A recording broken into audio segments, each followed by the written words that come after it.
আসসালামু আলাইকুম। আমরা একতা স্বেচ্ছাসেবী ফাউন্ডেশনের উদ্যোগে আজকে আমরা এই রাস্তার কাজ করে দিয়েছি এবং আমাদের রাস্তায় মনে করেন মানুষটা চলতে খুব কষ্ট হয়। বৃষ্টির দিনে মানুষকে চলাচল করতে পারে না, কারণ এখানে প্রচুর পানি হয়। এখানে আমাদের মসজিদ আছে, মুসল্লি আসতে পারে না।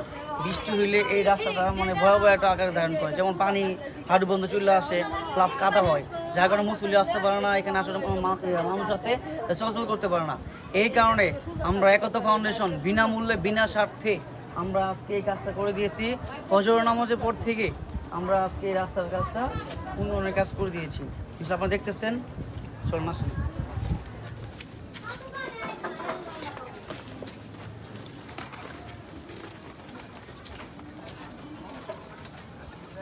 এখানে এমন একটা অবস্থা হয় যে এখানে মানুষ চলাচল করতে পারে না, একবারে কাদা হয়ে যায়। এই জায়গাটা কিন্তু খুব নিচু ছিল, একবার রাস্তা ছিল।